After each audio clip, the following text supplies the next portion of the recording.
Don Peoples Deadbolt. Let's talk about it.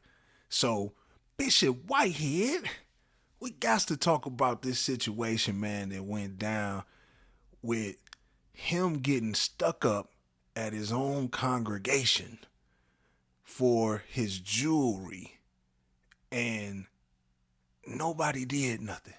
Nobody touched the fly. I mean, it was so smooth and in and out. It was very, very, very suspicious, Bishop. So, man, let's take a look into it, man. So, obviously, we have Bishop Lamor, Whitehead, man, in the news, man, about him getting laid down in church. Now, this was a scene right up out of last Sunday. Y'all know them Ice Cube movie with Cat Williams. This was like a scene right up out of that. But he told everybody just to be cool and lay down and let the people just come in and get what they get. And they went right for that wrist, that big boy watch, and them big boy chains. Now, looking into Mr. Whitehead, man, now I ain't being no hater, but you a little bit too chummy with the rappers, man, as far as how you dress, how you kick it, your persona.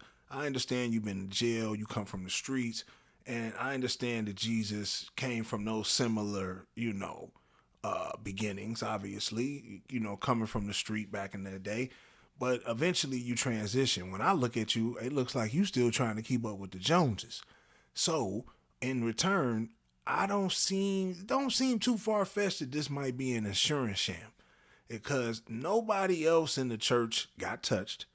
It seems like you were the only one to get laid down, and everybody else just seemed too calm. And like I said, it wasn't like it was, they made any sound. It seemed like they just went right for what they were coming for. And it's just crazy, man, that we still have these pastors, man, preaching this prosperity all for a hustle and getting them rich.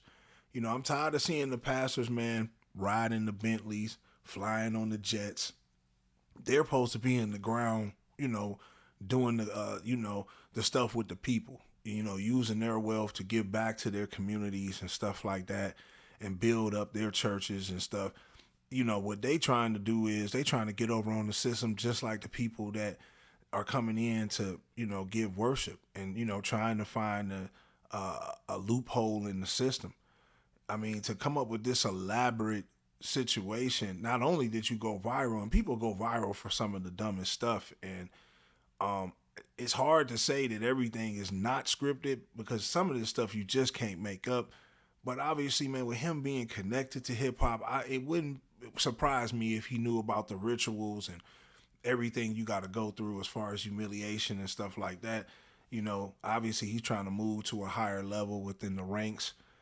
So I wouldn't be surprised if this all coincided, but to definitely say it was about that insurance bread because, you wearing all the designer and stuff of that nature, and not saying that you can't be fly and worship God. I'm not saying that, but at the same time, when you see a pastor or a bishop or anybody who's head of the church and they flaunt the way that this man does, it usually has some shaky past. But one thing I will say about the brother, though, he speaks out against, saying that 85% of the current day pastors are on both sides of the fence. Let's just say bye. And then the other 95% are cheating on their wives. Now, obviously, he's saying that he's not neither one and he denounces both. So for that, I got to give him his just due for that. So he ain't all the way scum. He got a little bit of sense in him. But that's really what the church is, man. When you come into it, it's a bunch of cheating, lying, deceitful people that all make like that they're praising, Jesus. And really, they want the life, they want the hip hop, they want everything that the world has. But they're trying to be holier than thou at the same time. And both of those just don't mix. You cannot sit at the Lord's house and still have your feet kicked up on Satan's table. It just don't work like that. And I think a lot of our people, man, that's what they do, man. They think that they can take their dirty money from the strip club, from the streets, from scamming, and give it in tithes and say, this is for you, Father.